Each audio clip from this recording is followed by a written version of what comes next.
अजित पवार त्यांचा डावा हात राजकारणात सक्रिय करतात। दादा पवारांपासून जपून पवार आता कधी खुट्या ठोकतील याचा भरोसा नाही।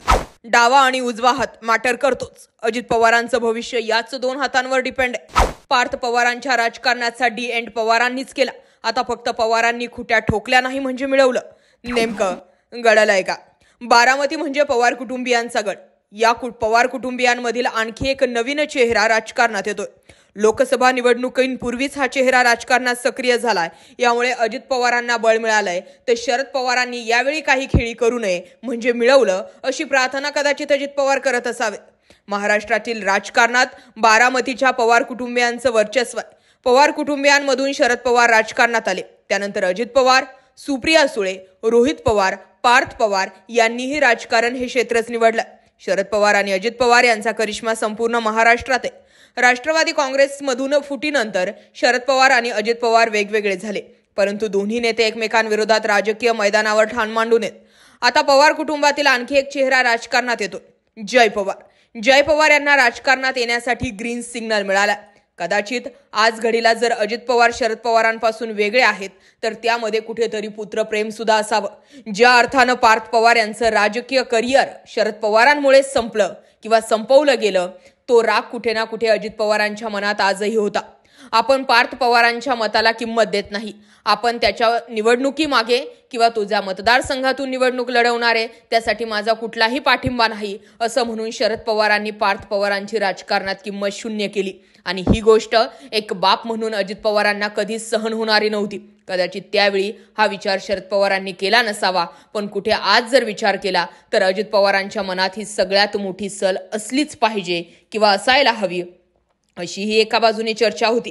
आता अजित पवार यांचे कनिष्ठ पुत्र जय पवार राजकारणात येतात। अजित पवार यांचा मोठा मुलगा पार्थ पवार आधीच राजकारणात सक्रिय। पार्थ पवार यांनी मावळ लोकसभा मतदारसंघातून लोकसभा निवडणूक लढवली होती, परंतु त्यांना पराभवास सामोरं जावं लागलं। आता अजित पवार यांचा दुसरा मुलगा जय पवार राजकारणात पाऊल ठेवतो। त्यांना बारामतीच्या राजकारणात लक्ष घालण्यासाठी अजित पवारांकडून जय पवार यांना ग्रीन सिग्नल मिळाल्याची देखील आता चर्चा सुरू झाली आहे।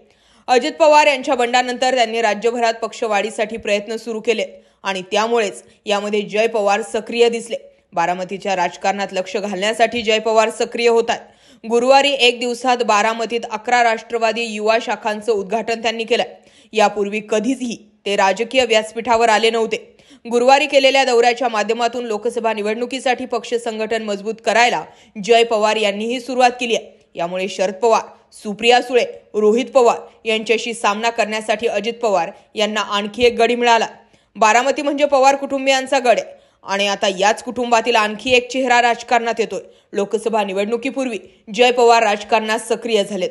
आता पाहणं हे गरजेचं आहे की जय पवार नेमकं निवडणूक कोणत्या मतदारसंघातून लढवतात आणि ते लोकसभा लढवणार की विधानसभा लढवणार की टप्प्याटप्प्यानं पुढे येणार।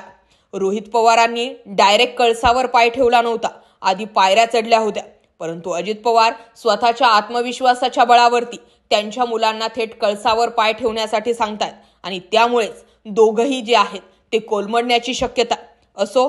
या घडामोडींकडे आता शरद पवार काय बोलतात, कसं बोलतात की जागीच खुट्या ठोकतात हे पाहणं सुद्धा तितकंच गरजेचं आहे। तुम्हाला काय वाटतं? पार्थ पवारांसारखाच जय पवार हा माणूस सुद्धा फेल ठरेल की नाही, काहीतरी वेगळं घडेल? याबाबत कमेंट सेक्शनला जरूर व्यक्त व्हा। बाकी जय महाराष्ट्र पब्लिक।